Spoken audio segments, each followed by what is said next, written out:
फरवरी 1963। महीनों की भारी बर्फबारी के बाद जब लद्दाख की बर्फ थोड़ी पिघली तो रेड क्रॉस की एक टीम 18,000 फीट की ऊंचाई पर पहुंची, जहां सन्नाटा इतना गहरा था कि हवा की आवाज भी चुभती थी। लेकिन वहां पहुंचकर उन्होंने जो देखा उसने पूरी दुनिया के होश उड़ा दिए। वहां 120 भारतीय जवानों के शव बर्फ में बिल्कुल जमे हुए थे और उनमें से हर एक जवान के हाथ में बंदूक अभी भी दुश्मन की तरफ तनी हुई थी।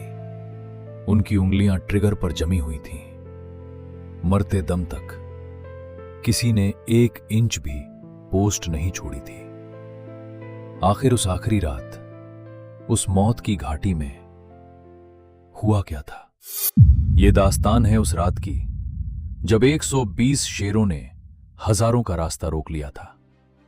18 नवंबर 1962, 18,000 फीट की ऊंचाई पर जहां ऑक्सीजन भी धोखा दे जाए, वहां रेजांग ला के रास्ते बंदूकों की नोक पर थे। ये वो जगह थी जहां मौत के डर से ज्यादा बर्फ की ठंड हड्डियां तोड़ रही थी। 13 कुमाऊं की चार्ली कंपनी, 120 अहीर जवान, उनका हर कदम उस एक पोस्ट को बचाने के लिए उठ रहा था जो चुसूल की चाबी थी। और उनके बीच एक नाम जो खुद बहादुरी की मिसाल था, मेजर शैतान सिंह। एक ऐसा लीडर जिसके पास हमेशा एक ही प्लान था, पीछे मुड़कर नहीं बल्कि मौत से आंखें मिलाकर आगे बढ़ना। अचानक रात के अंधेरे में दुश्मन का पहला निशान दिखाई दिया। वो सिर्फ परछाइयां नहीं थी, वो मौत का पूरा एक सैलाब था जो चोटी की दूसरी तरफ से उतर रहा था। रेडियो की आवाज में बस एक ही संदेश था, सर, दुश्मन हजारों में है। मेजर सिंह के पास दुश्मनों को देखने का वक्त नहीं था। उन्हें सिर्फ अपने 120 जवानों का हौसला दिख रहा था। ना कोई एक्स्ट्रा सपोर्ट, ना कोई एस्केप रूट। मेजर का आदेश बस एक ही था, अपनी पोजीशन पर पेट के बल लेट जाओ जब तक पहली गोली नहीं चलती, कोई हलचल नहीं। हर जवान अपनी किस्मत लोड कर रहा था। हर बुलेट के साथ बस एक ही सच्चाई थी, युद्ध का मतलब मौत है, लेकिन देश के लिए मौत अमरत्व है। सन्नाटा जो उस दिन मौत की घंटी जैसा लग रहा था। फिर सन्नाटा टूटा और आसमान आग से भर गया।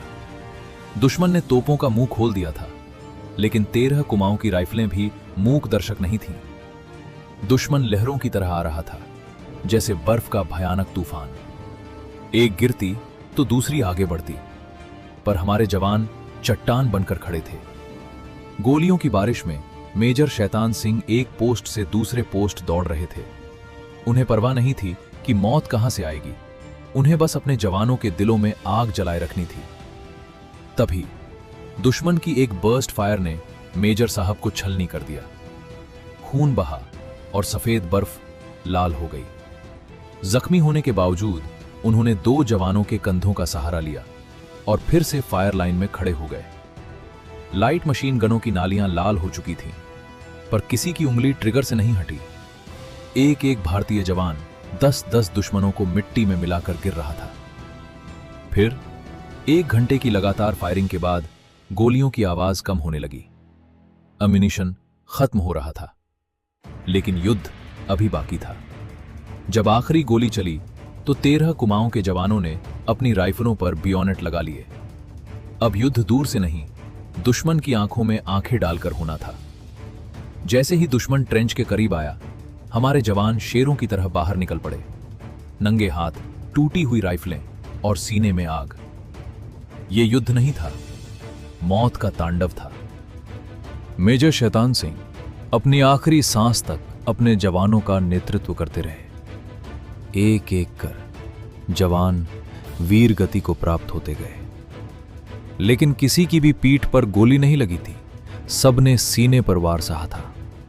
जब पोस्ट पर आखिरी कुछ जवान बचे तो उन्होंने एक आखिरी बार दादा कृष्ण की जय का नारा लगाया और दुश्मन की भीड़ में कूद पड़े। और फिर रेजांग ला में एक ऐसी शांति छा गई जो किसी भी तूफान से ज्यादा खौफनाक थी। 120 में से 114 जवान हमेशा के लिए सो चुके थे।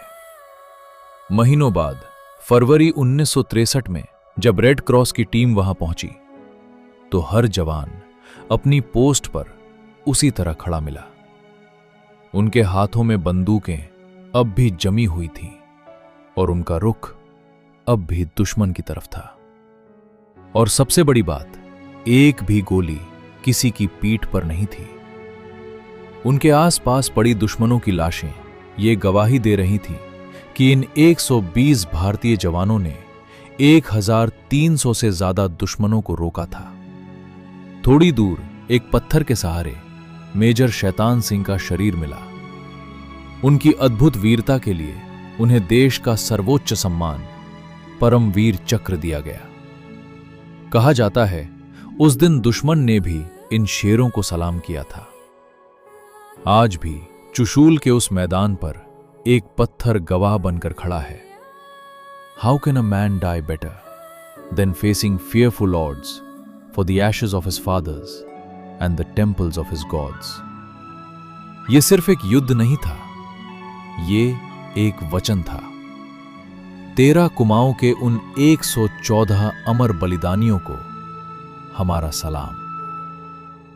जय हिंद।